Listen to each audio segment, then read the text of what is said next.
Hello friends, आज हम discuss करने जा रहे हैं structure analysis of indeterminate structures में थ्री मूवमेंट प्रॉब्लम, जो कि एक मेथड है इंडिटरमिनेट स्ट्रक्चर को एनालिसिस करने के लिए। फ्रेंड्स, हम जानते हैं इंडिटरमिनेट स्ट्रक्चर को एनालिसिस करने के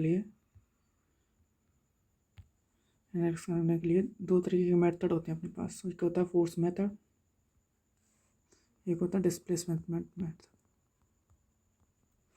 फोर्स मेथड के अंदर काफ़ी सारे मेथड्स हैं, डिस्प्लेसमेंट मेथड के अंदर काफ़ी सारे मेथड्स हैं।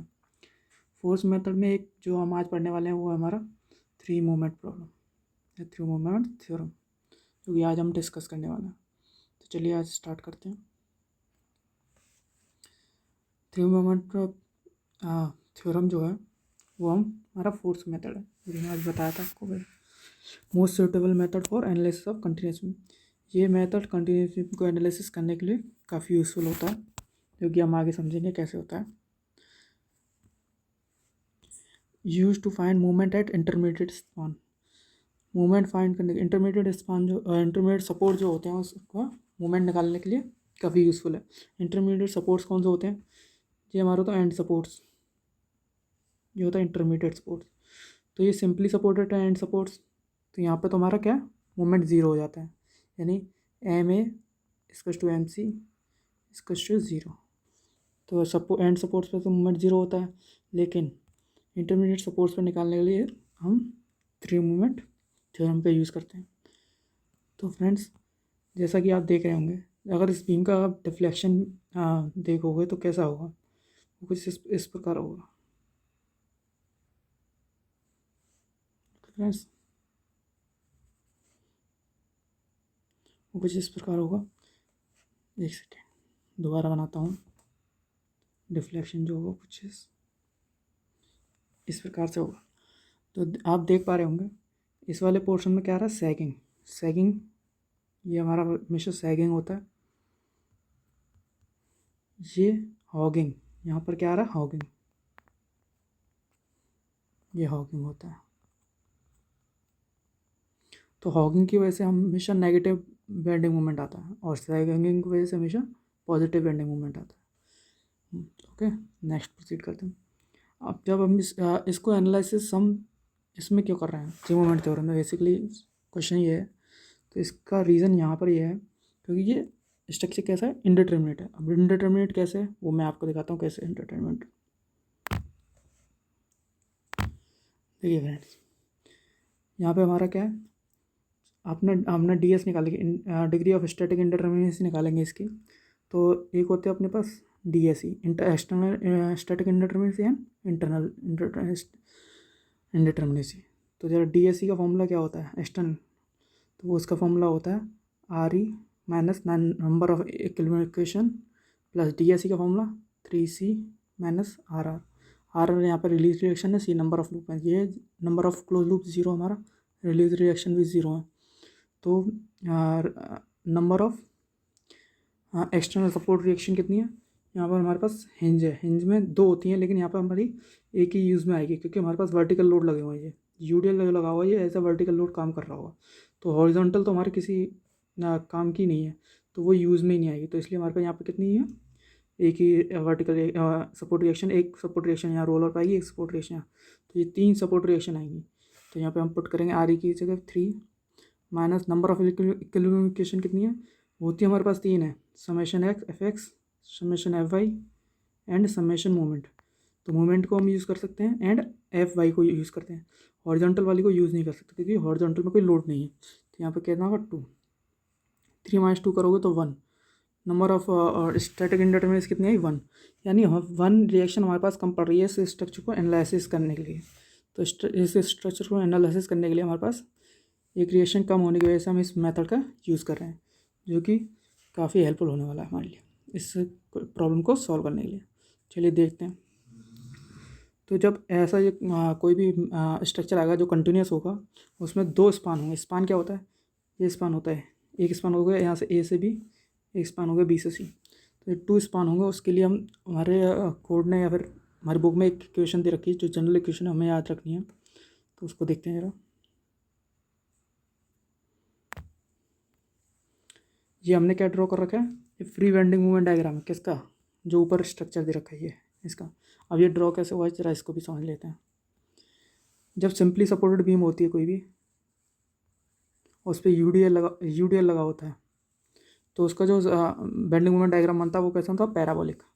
तो ये parabolic for the span A B and parabolic for the span B C, क्योंकि यूडीएल है कम्प्लीटली, ये बना दिया हमने। अब जो यहाँ पे ये मैक्सिमम बेंडिंग मोमेंट आता है वो कितना आता है यूडीएल के केस में, WL²/8। तो इसका जो वर्टिकल मैक्सिमम कोऑर्डिनेट हो जाएगा वो कितना, W1L1/8। ओके फ्रेंड्स, सिमिलरली इसके लिए हो जाएगा ये। नेक्स्ट ये फ्री बेंडिंग मूवमेंट डायग्राम है हमारा, और ये सपोर्ट पे मूवमेंट मैं बता चुका हूँ आपको, ज़ीरो होते हैं, जो देख पा रहे होंगे आप सपोर्ट पर। ये हमारा बी पर आप कह रहे हो यहाँ पे मूवमेंट जीरो, ये हमारा फ्री बेंडिंग मूवमेंट डायग्राम है। जो हम एक्चुअल ड्रॉ करेंगे वो निकल के आएगा, उसी को निकालने के लिए हम ये इक्वेशन को यूज़ करेंगे, वो ये है। ये इक्वेशन आपको याद रखनी है, जो कि आपके काफ़ी इंपॉर्टेंट होने वाली है। दो इक्वेशन क्या कहती है, movement at A plus movement at A bracket L1/I1। I1 क्या है यहाँ पे, मूवमेंट ऑफ इनर्शिया है। L1 क्या है, L1 है ये स्पान लेंथ ए बी की। सिमिलरली L2 है यहाँ पर ये बी सी के span length 2 MP, L1/I1 plus L2/I2 plus MC L2/I2। Okay, 6A1। अब हमें यहाँ समझना है A1 क्या चीज़ है, तो A1 को समझते हैं ज़रा क्या चीज़ है।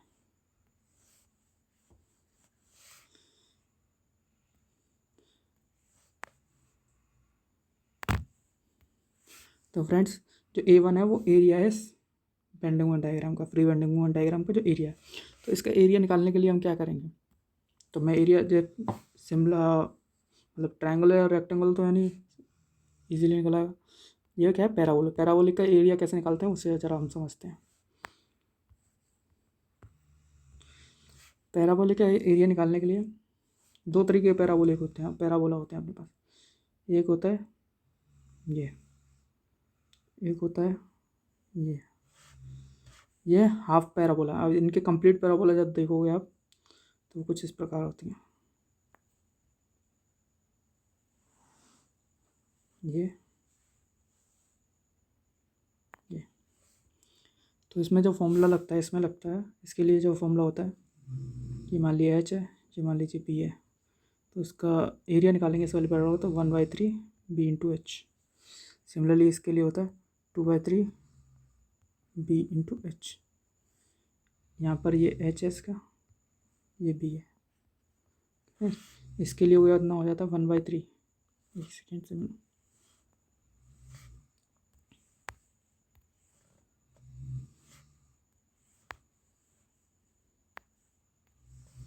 इसके लिए ये यहाँ पर ये इसका B होता है, ये H होता है। तो इसके लिए जो फॉर्मूला निकल के आता है 1/3 B/H। इसमें डिफरेंस क्या है, इसमें B जो होता है, B ये वाला चीज़ होती है, मतलब हाफ होता है इसका, और यहाँ पर ये डबल हो जाता है B। सिमिलरली इसमें इसके लिए ये क्या हो जाएगा, ये B हो जाएगा, ये H हो जाएगा। यहाँ पर ये H है, यहाँ पर ये B है, यहाँ ये B है, यहाँ ठीक हो गया। तो इसका जो फॉर्मूला निकल के आता है वो 2/3 B/H। फॉर्मूला तो सेम है, बस B की फुल पैराबोला में ये ट्वाइस हो जाता है, 2B हो जाता है इसका। ओके, तो ये एरिया हो जाता है। चलो देखते हैं अपना क्या है। अब इसमें क्या है, A1 में निकाल रहा था, A1 तो इसका निकालेंगे A1।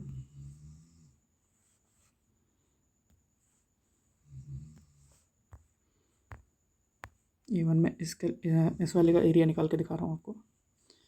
इसका जब एरिया निकालोगे आप तो ये कंप्लीट पैराबोला है, तो यहाँ पर हमारा B कितना हो जाएगा, B क्या हो जाएगा, कलर चेंज करते हैं,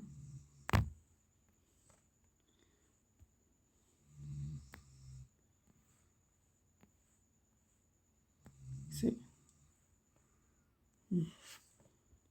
ये अपना B हो जाएगा, इसमें ये H हो जाएगा। ओके फ्रेंड्स, तो हम इसका एरिया निकालेंगे तो एरिया कितना आएगा, 2/3 B/H। ओके, तो यहाँ पे B क्या होगा, B हो जाएगा, B के जो भी इसके स्पान की लेंथ होगी वो B हो जाएगी।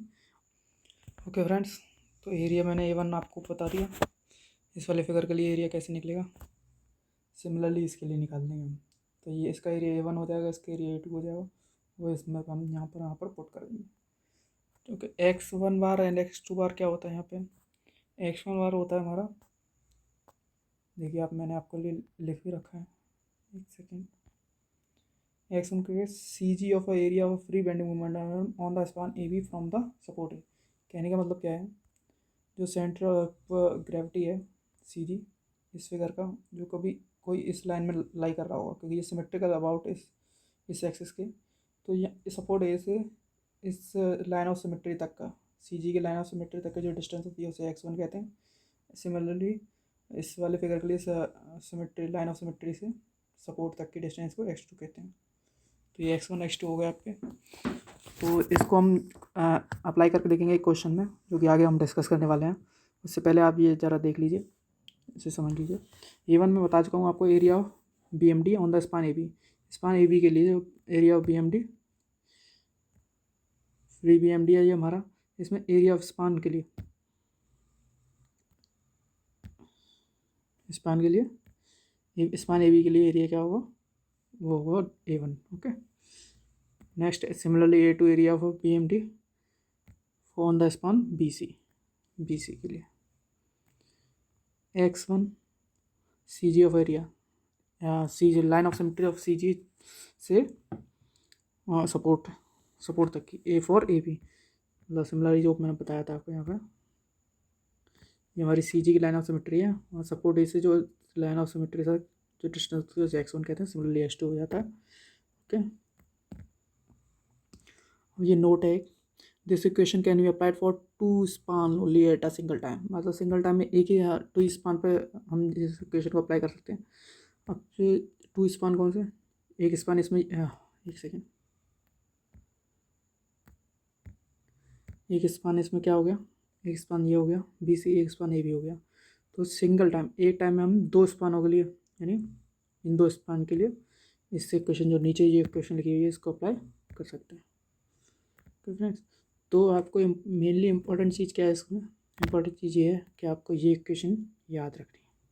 इसको कैसे अप्लाई करेंगे, कैसे क्वेश्चन सॉल्व करेंगे, वो आगे हम डिस्कस करने वाले हैं। ओके फ्रेंड्स, चलिए अब ये मैंने बताया था आपको यहाँ पे, this equation apply for use for two span के लिए हमने यूज़ करी है। और सिमिलरली अगर थ्री स्पान कंटिन्यूस बीम आ जाए तो उसके लिए हम कैसे अप्लाई करेंगे वो समझते हैं, ज़रा समझते हैं इसे। When more than two span are present, यहाँ पे दो तीन स्पान है, कैसे कैसे, AB एक स्पान है, BC सेकंड स्पान है, CD थर्ड स्पान। तो सिंपली सपोर्टेड होने की वजह से support A and support D पर मोमेंट कितनी क्या हो जाएगा, 0। ओके, सिमिलरली अब हमें फाइंड करना है यहाँ पे इंटरमीडिएट सपोर्ट्स, जो थ्री मोमेंट थ्योरम होती है, हम क्या करते हैं इंटरमीडिएट सपोर्ट्स पर मोमेंट निकालने के लिए यूज़ करते हैं। तो हमें MB निकालना है एंड MC निकालना है। तो इसके लिए हम क्या करेंगे, अब हम पे यहाँ पे आप बात कहोगे डिग्री ऑफ स्टैटिक इंडिटरमिनेसी कितनी है वो निकालें, कितनी हमें इक्वेशन की ज़रूरत पड़ेगी। तो डायरेक्टली वैसे तो हमें दिख ही रहा है कि हमें दो अननोन है हमारे पास, MB एंड MC, उसको निकालना। तो DS इक्वल्स टू 2, जो कि मैंने यहाँ लिख रखा है। मैं आपको फॉर्मूले से निकाल के बताता हूँ कि डिग्री ऑफ स्टैटिक इंडिटरमिनेसी इसके लिए क्या होगी, इस फिगर के लिए। देखिए फ्रेंड,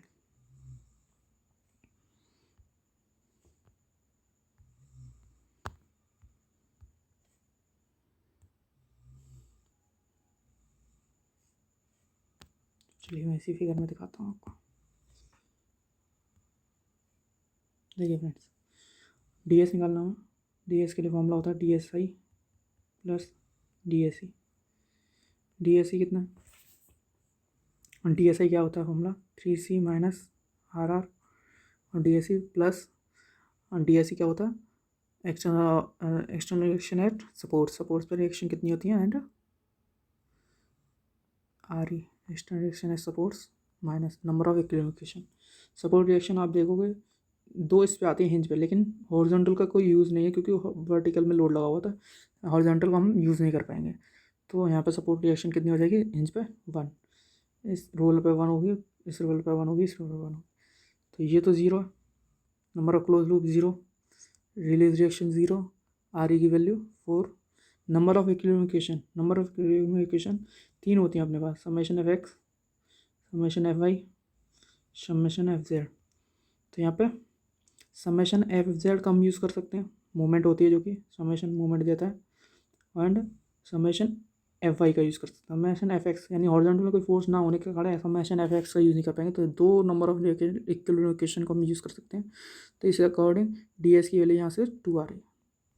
तो 2 मतलब 2 अननोन दो इक्वेशन की हमें कंपैटिबिलिटी इक्वेशन की जरूरत पड़ेगी इस इंटरडिटरमिनेट स्ट्रक्चर को एनालिसिस करने के लिए, इसलिए हम 3 मोमेंट थ्योरम का यूज़ करते हैं, जो कि हमारे लिए इजी बना देता है इस क्वेश्चन को। तो चलिए देखते हैं ज़रा। ओके फ्रेंड, अब इसमें सिमिलरली फॉर्मूला आपका, जैसे फॉर्मूला जो मैंने आपको पिछली ऊपर वाले क्वेश्चन में जो बताया था वही फॉर्मूला लगना है, लेकिन इसमें लगाना कैसे है, पॉइंट वो है लगाना कैसे। सबसे पहले आपको A B span and B C span को कंसिडर करना है। ए बी स्पान और बी सी स्पान को जब कंसिडर करोगे आप, तो उसके लिए इक्वेशन ये निकल के आएगी हमारी, M A into L1/I1 plus 2MB bracket में L1/I1 plus L2/I2 plus MC L2/I2। Similarly ये आ जाएगी for A B and B C span के लिए। सिमिलरली हम नेक्स्ट 2 स्पान्स के लिए इक्वेशन बनाएंगे B C and C D के लिए, जो कि हमारी ये निकल के आएगी। बस से फॉर्मूला सेम है जो हमने, और वो कुछ फॉर्मूला हमारे लिए मेन है वही याद रखना है, उससे हमारी ये सारे इक्वेशन, इनको लर्न करने की ज़रूरत नहीं है। बस यहाँ पे ये समझना था आप 3 स्पान के लिए कैसे अप्लाई करने, तो याद करने की ज़रूरत नहीं है, वो आप क्वेश्चन करोगे तो अपने आप आ जाएगा। अब मैं यहाँ पे ये बता देता हूँ, ये इसमें एरिया A1 A2 A3 कैसे निकालोगे आप। तो जब हमारा पॉइंट लो लगता है सिंपली सपोर्टेड बीम में, तो उसके केस में हमारा बेंडिंग मोमेंट डायग्राम बनता ही है। तो इसका एरिया तो आप निकालोगे, ट्रायंगल है। सिमिलरली ये पैराबोला तो मैंने बताया हुआ आपको 2/3 बी इंटू एस से निकालोगे। लेकिन ये हमारा जो तीसरा वाला जो ट्रायंगल है, ये कैसा, ये अनसिमेट्रिकल है, यानी मिड पॉइंट पे नहीं लगा हुआ लोड।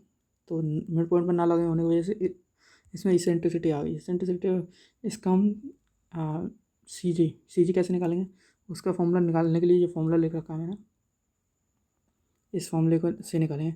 अब यहाँ पे A1 A2 क्या है, अब इसको हम 2 फिगर में डिवाइड करेंगे, तो ये एक ट्रायंगल ये बन के आता है, एक ट्रायंगल ये बन के आता है।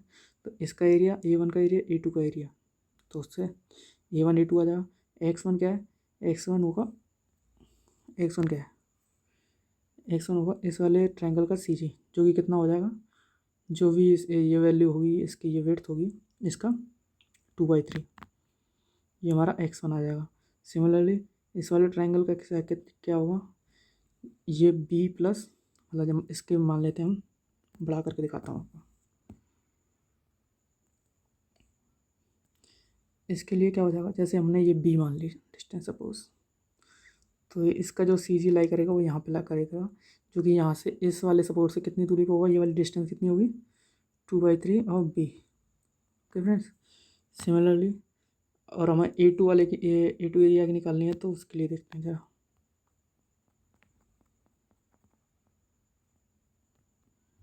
A2 के लिए देखते हैं,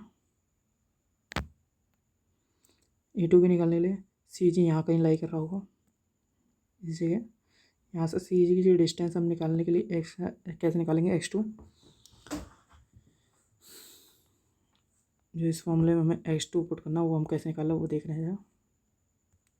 तो X2 का निकालने के लिए ये X2, ये डिस्टेंस हमारी B है, सपोर्ट इस वाले ट्रायंगल का बेस B, तो ये कितनी हो जाएगी, B प्लस 1/3 ऑफ जो भी ये इसकी डिस्टेंस होगी, ये मान लें A है, 1/3 ऑफ A, उससे निकलेगा। तो ये आपको बस समझाने के लिए यहाँ पे, आगे हम क्वेश्चन में जब अप्लाई करेंगे तब आपको क्लियर हो जाएगा कैसे सॉल्व करना। तो फ्रेंड्स चलिए, थैंक यू। नेक्स्ट वीडियो में हम डिस्कस करेंगे इस पे बेस क्वेश्चन 3 मोमेंट थ्योरम पे। तो फ्रेंड्स थैंक यू।